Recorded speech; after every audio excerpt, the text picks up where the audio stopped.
And now to India, where we join the millions of Hindus celebrating their annual Dussehra festival.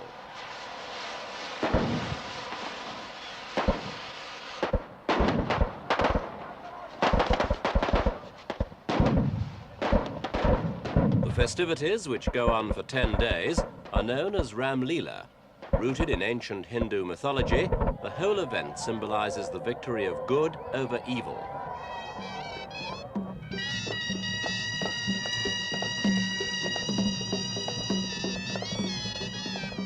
This year, as every year, Dussehra was the customary lavish extravaganza of song, dance, music and fine weather.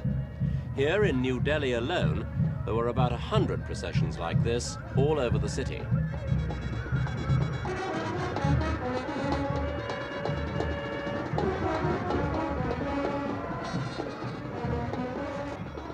The various floats in the procession carry the principal figures of Hindu mythology, ranging from gods to demons, all of whom play an important part in the story that gave the festival its origin.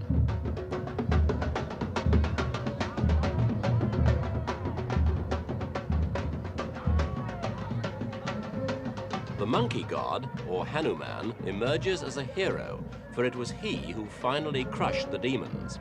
But for the crowds, the main amusement is provided not by the gods, but by the effigies of ferocious-looking demons.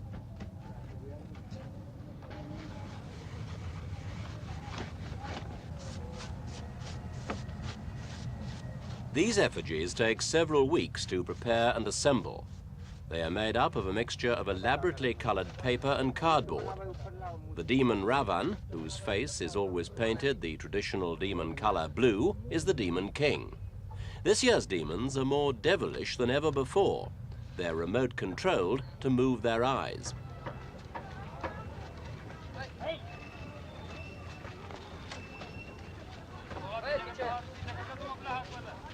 The three main demons are Ravan, his brother Kumbhakarna, and his son Meghnad. Each year, the three effigies are painstakingly erected all over India. They must be towering and supposedly angry-looking, studded with crackers that explode deafeningly when the effigies are burnt at the end of the festival.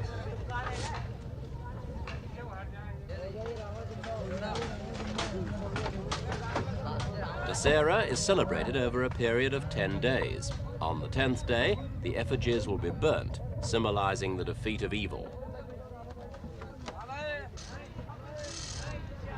About 8 people are needed to construct and create each model.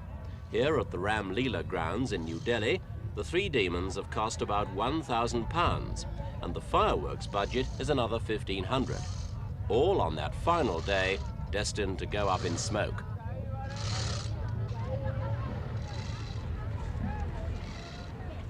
But the festival authorities feel they are justified in spending such large amounts of money, for they believe that bringing Dussehra to life every year is of national significance, a worthwhile, if light-hearted reminder of the ultimate triumph of justice.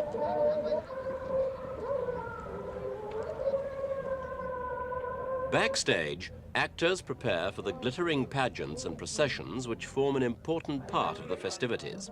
The monkey god, who is commander of the gods' armies, has an essential part to play in the story. For it was he who rescued the god Ram's wife Sita, just as the demon Ravan was about to rape her. All the artists in the pageant are always male, because Hinduism does not consider women pure enough to portray gods.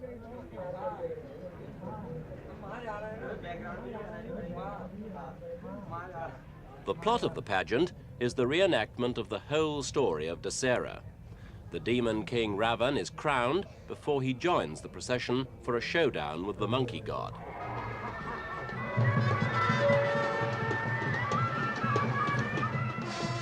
It all began when the god Ram was exiled by his father on the insistence of his jealous stepmother. While in exile, Ram's wife Sita was kidnapped by Ravan.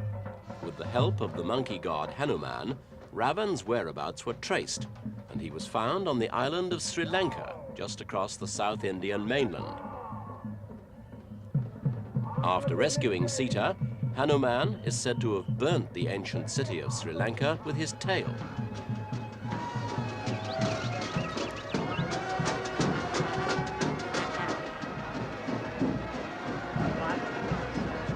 To this day, the Hindus in Sri Lanka continue to worship Ravan, while those in India consider him a demon for his treatment of Ram, who for the Indians is the ideal god.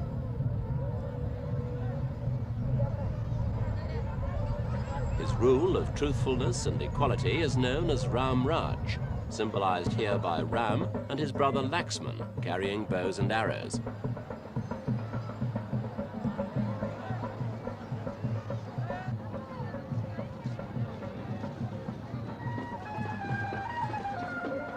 The forces of good and evil were continually watched over by Lord Shiva, the god of creation and destruction.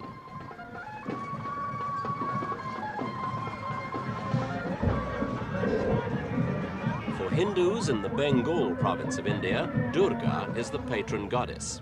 But here in Delhi, she is just one among many gods. This way, the whole ancient saga is brought to life year after year.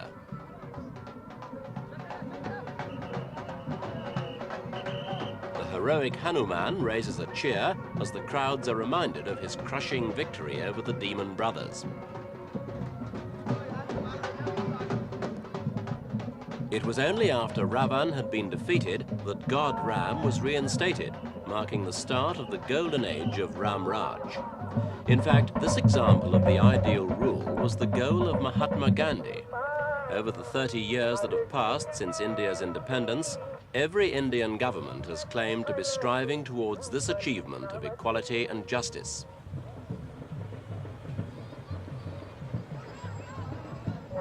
But few ordinary people are interested in the religious or political significance of Dussehra. Most just take the occasion as an opportunity to enjoy the public holidays. It's a time when children and adults alike squeal with delight at hundreds of jam-packed fun fairs like this one. Every Indian Prime Minister has officiated at the celebrations, but this year, new Premier Morarji Desai was represented by his deputy, Mr. Jatti.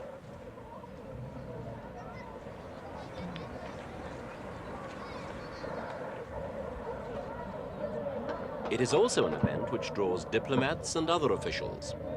Desai's main objection to the celebrations was the burning of the demons' effigies, but that's the climax of the festival.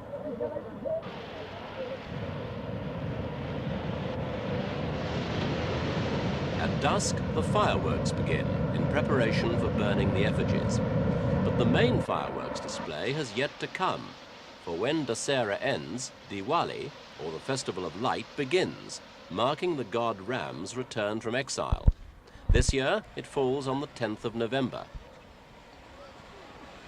But now, the crowds wait eagerly for the final destruction of the demons, this year remotely controlled and electrically powered.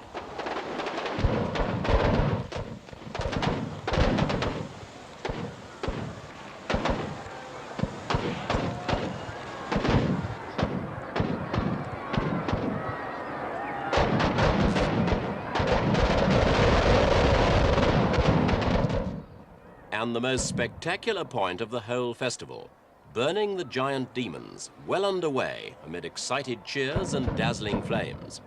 The demons always seem furiously to resist their destruction, and with a little help from modern technology, they even roll their red-hot eyes as the final reckoning approaches. But they always come tumbling down, as surely as the Hindus believe in the inevitable triumph of good over evil.